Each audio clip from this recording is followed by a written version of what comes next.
Hello ವಿದ್ಯಾರ್ಥಿಗಳೇ. ನಾವು ಇಂದಿನ ತರಗತಿಯಲ್ಲಿ 10ನೇ ತರಗತಿಯ ಪದ್ಯಭಾಗ 5 ಹಸುರು ಈ ಪದ್ಯದ ಪ್ರಶ್ನೋತ್ತರಗಳ ಬಗ್ಗೆ ತಿಳ್ಕೊಳ್ಳೋಣ. ಹಸುರು ಎಂಬ ಪದ್ಯಭಾಗವನ್ನು ಬರೆದಿರ್ತಕ್ಕಂಥ ಕವಿಯ ಹೆಸರು ಕುವೆಂಪು. ಮೊದಲಿಗೆ ಕುವೆಂಪುರವರ ಪರಿಚಯ. ಕುವೆಂಪು ಎಂಬ ಕಾವ್ಯನಾಮದಿಂದ ಪ್ರಸಿದ್ಧರಾದ ಕುಪ್ಪಳ್ಳಿ ವೆಂಕಟಪ್ಪ ಪುಟ್ಟಪ್ಪ ಅವರು ಕ್ರಿಸ್ತಶಕ 1904ರಲ್ಲಿ ಶಿವಮೊಗ್ಗ ಜಿಲ್ಲೆಯ ತೀರ್ಥಹಳ್ಳಿ ತಾಲೂಕಿನ ಕುಪ್ಪಳ್ಳಿ ಎಂಬ ಗ್ರಾಮದಲ್ಲಿ ಜನಿಸಿದರು. ಇವರು ಪಕ್ಷಿಕಾಶಿ, ಕೊಳಲು, ಪಾಂಚಜನ್ಯ, ಪ್ರೇಮ ಕಾಶ್ಮೀರ ಎಂಬ ಕವನ ಸಂಕಲನಗಳನ್ನು, ಕಾನೂರು ಹೆಗ್ಗಡತಿ, ಮಲೆಗಳಲ್ಲಿ ಮದುಮಗಳು ಎಂಬ ಕಾದಂಬರಿಗಳನ್ನು ರಚಿಸಿದ್ದಾರೆ.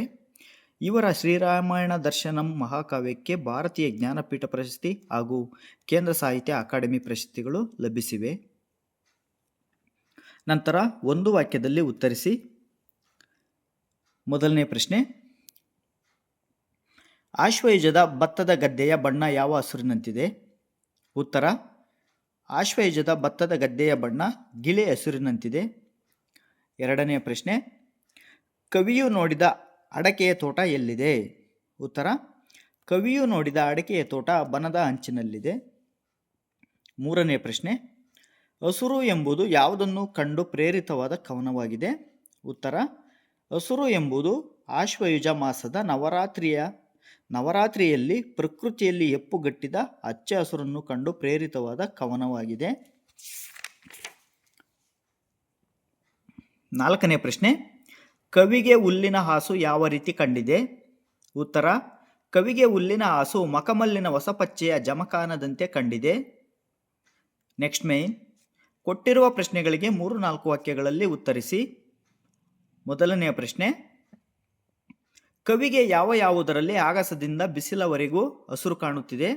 ಉತ್ತರ, ಆಶ್ವಯುಜ ಮಾಸದ ನವರಾತ್ರಿಯಲ್ಲಿ ಪ್ರಕೃತಿಯಲ್ಲಿ ಹೆಪ್ಪುಗಟ್ಟಿದ ಹಚ್ಚಹಸುರಿನಿಂದ ಕವಿಗೆ ಆಗಸವೂ ಹಾಗೂ ಆಗಸದಲ್ಲಿನ ಮುಗಿಲ ಬಣ್ಣವೂ ಹಸಿರಾಗಿ ಕಾಣುತ್ತದೆ. ಗದ್ದೆಯ ಬಯಲಿನಲ್ಲಿ ಸೊಂಪಾಗಿ ಬೆಳೆದ ಭತ್ತದ ಪೈರುಗಳು ಹಸುರಾಗಿ ಕಾಣುತ್ತವೆ. ಮಲೆಯಲ್ಲಿ ಹಾಗೂ ಕಣಿವೆಯಲ್ಲಿ ದಟ್ಟವಾಗಿ ಬೆಳೆದ ಗಿಡ ಮರಗಳು ಹಸುರಾಗಿ ಕಾಣುತ್ತವೆ. ಪ್ರಕೃತಿಯೇ ಹಚ್ಚಹಸಿರಿನಿಂದ ಕೂಡಿರುವುದರಿಂದ ಸಂಜೆಯ ಬಿಸಿಲು ಸಹ ಕವಿಗೆ ಹಸುರಾಗಿ ಕಾಣುತ್ತದೆ. ಎರಡನೇ ಪ್ರಶ್ನೆ, ಹಸುರು ಸಕಲೇಂದ್ರಿಯಗಳನ್ನು ವ್ಯಾಪಿಸಿದೆ ಎಂಬುದನ್ನು ಕವಿಯು ಹೇಗೆ ವರ್ಣಿಸಿದ್ದಾರೆ? ಉತ್ತರ, ಆಶ್ವಯುಜ ಮಾಸದ ನವರಾತ್ರಿಯಲ್ಲಿ ಪ್ರಕೃತಿಯಲ್ಲಿ ಹೆಪ್ಪುಗಟ್ಟಿದ ಹಚ್ಚಹಸಿರಿನಿಂದ ಕವಿಗೆ ಸಕಲೇಂದ್ರಿಯಗಳಲ್ಲೂ ಹಸುರಿನ ಭಾವ ಕಾಣುತ್ತದೆ. ಪ್ರಕೃತಿಯಲ್ಲಿ ಅರಳಿದ ಹೊಸ ಹೂವಿನ ಕಂಪನ್ನು ಹಸುರಿನ ಭಾವದಿಂದ ಮೂಗು ಆಘ್ರಾಣಿಸುತ್ತದೆ. ಎಲೆಗಳ ತಂಪು ಮೈಗೆ ಹಸುರು ಸ್ಪರ್ಶದ ಆನಂದವನ್ನು ನೀಡುತ್ತದೆ. ಮರಗಿಡಗಳ ಪೊದರಿನಿಂದ ಬರುವ ಹಕ್ಕಿಯ ಕೊರಲಿನ ಇಂಪು ಕಿವಿಗೆ ಹಸುರಿನ ಆನಂದವನ್ನು ನೀಡುತ್ತದೆ.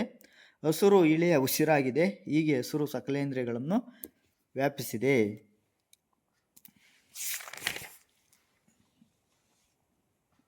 ನೆಕ್ಸ್ಟ್ ಮೂರನೇ ಪ್ರಶ್ನೆ, ಕವಿಯಾತ್ಮವು ಹಸುರುಗಟ್ಟಲು ಕಾರಣವಾದ ಹಿನ್ನೆಲೆಯ ಅಂಶಗಳಾವುವು? ಉತ್ತರ, ಆಶ್ವಯುಜ ಮಾಸದ ನವರಾತ್ರಿಯಲ್ಲಿ ಪ್ರಕೃತಿಯಲ್ಲಿ ಹೆಪ್ಪುಗಟ್ಟಿದ ಹಚ್ಚ ಹಸಿರಿನಿಂದ ಕವಿಯಾತ್ಮವು ಪ್ರೇರಿತವಾಗಿದೆ. ಆಶ್ವಯುಜ ಮಾಸದ ನವರಾತ್ರಿಯಲ್ಲಿ ಪ್ರಕೃತಿಯಲ್ಲಿ ಎತ್ತ ನೋಡಿದರೂ ಹಸುರು ಕಂಗೊಳಿಸುತ್ತದೆ. ಅಲ್ಲಿ ಇಲ್ಲಿ ಎಲ್ಲೆಲ್ಲೂ ಹಾಗೂ ಕಡಲಿನಲ್ಲೂ ಪ್ರಕೃತಿಯು ಹಸುರಿನಿಂದ ಕೂಡಿ ಹಚ್ಚ ಹಸಿರಾಗಿದೆ. ಕವಿಯ ಒಡಲಿನ ನೆತ್ತರು ಸಹ ಹಸುರಿನ ಭಾವದಿಂದ ಕೂಡಿದೆ. ಪ್ರಕೃತಿ ಹಚ್ಚ ಹಸಿರಿನ ಹಿನ್ನೆಲೆಯಲ್ಲಿ ಕವಿಯಾತ್ಮವು ಹಸುರುಗಟ್ಟಿ ಹಸುರು ಭಾವವನ್ನು ಮೈದುಂಬಿಕೊಂಡಿದೆ.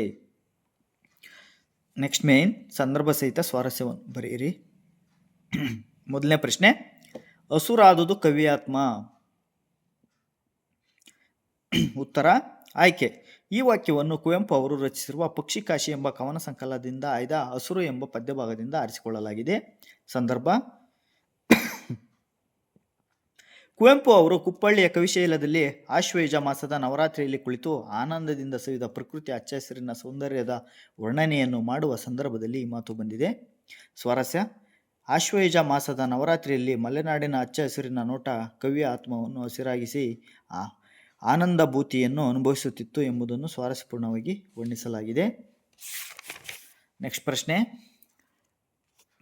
2, ಬೇರೆ ಬಣ್ಣವನ್ನೇ ಕಾಣೆ. ಆಯ್ಕೆ. ಈ ವಾಕ್ಯವನ್ನು ಕುವೆಂಪು ಅವರು ಬರೆದಿರುವ ಅಥವಾ ರಚಿಸಿರುವ ಹಸುರು ಎಂಬ ಪದ್ಯಭಾಗದಿಂದ ಆರಿಸಿಕೊಳ್ಳಲಾಗಿದೆ.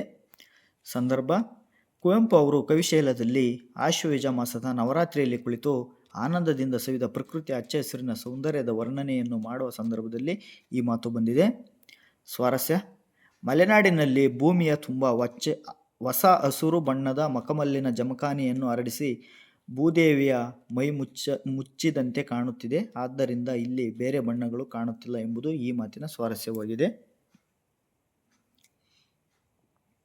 ಮೂರನೇ ಪ್ರಶ್ನೆ: ಹಸುರು ಹಸುರಳೆ ಉಸಿರು. ಆಯ್ಕೆ: ಈ ವಾಕ್ಯವನ್ನು ಕುವೆಂಪು ಅವರು ಬರೆದಿರುವಂತಹ ಹಸುರು ಎಂಬ ಪದ್ಯದಿಂದ ಆರಿಸಿಕೊಳ್ಳಲಾಗಿದೆ. ಸಂದರ್ಭ: ಕುವೆಂಪು ಅವರು ಕುಪ್ಪಳ್ಳಿಯ ಕವಿಶೈಲದಲ್ಲಿ ಆಶ್ವಯುಜ ಮಾಸದ ನವರಾತ್ರಿಯಲ್ಲಿ ಕುಳಿತು ಆನಂದದಿಂದ ಸವಿದ ಪ್ರಕೃತಿಯ ಹಚ್ಚ ಹಸುರಿನ ಸೌಂದರ್ಯದ ವರ್ಣನೆಯನ್ನು ಮಾಡುವ ಸಂದರ್ಭದಲ್ಲಿ ಈ ಮಾತು ಬಂದಿದೆ. ಸ್ವಾರಸ್ಯ: ಮಲೆನಾಡಿನ ಹಸುರಾದ ಮರಗಿಡಗಳಲ್ಲಿ ಅರಳಿದ ಹೂ ಸುವಾಸಿತವಾಗಿದೆ. ಹಸುರು ಎಲೆಗಳಿಂದ ಬೀಸುವ ಗಾಳಿಯು ತಂಪಾಗಿದೆ. ಹಸುರು ಗಿಡಗಳ ಮೇಲೆ ಕುಳಿತ ಹಕ್ಕಿಯ ಕೊರಳಿನ ದನಿಯು ಇಂಪಾಗಿದೆ ಎಂದು ಸ್ವಾರಸ್ಯಪೂರ್ಣವಾಗಿ ವರ್ಣಿಸಲಾಗಿದೆ. ನಾಲ್ಕನೇ ಪ್ರಶ್ನೆ: ಹಸುರತ್ತಲ್ ಹಸುರಿತ್ತಲ್ ಹಸುರೆತ್ತಲ್. ಆಯ್ಕೆ: ಈ ವಾಕ್ಯವನ್ನು ಕುವೆಂಪು ಅವರು ರಚಿಸಿರುವ ಹಸುರು ಎಂಬ ಪದ್ಯಭಾಗದಿಂದ ಆರಿಸಲಾಗಿದೆ. ಸಂದರ್ಭ: ಕುವೆಂಪು ಅವರು ಕುಪ್ಪಳ್ಳಿಯ ಕವಿಶೈಲದಲ್ಲಿ ಆಶ್ವಯುಜ ಮಾಸದ ನವರಾತ್ರಿಯಲ್ಲಿ ಕುಳಿತು ಆನಂದದಿಂದ ಸವಿದ ಪ್ರಕೃತಿಯ ಹಚ್ಚ ಹಸಿರಿನ ಸೌಂದರ್ಯದ ವರ್ಣನೆಯನ್ನು ಮಾಡುವ ಸಂದರ್ಭದಲ್ಲಿ ಈ ಮಾತು ಬಂದಿದೆ. ಸ್ವಾರಸ್ಯ: ಆಶ್ವಯುಜ ಮಾಸದ ನವರಾತ್ರಿಯಲ್ಲಿ ಮಲೆನಾಡಿನಲ್ಲಿ ಅತ್ತ ನೋಡಿದರೂ ಹಸುರು, ಇತ್ತ ನೋಡಿದರೂ ಹಸುರು, ಎತ್ತ ನೋಡಿದರೂ ಹಸುರು, ಎಲ್ಲೆಲ್ಲೂ ಹಸುರಿನ ಸಾಗರ ಕಂಡಂತಾಗುತ್ತದೆ ಎಂಬುದು ಸ್ವಾರಸ್ಯವಾಗಿದೆ.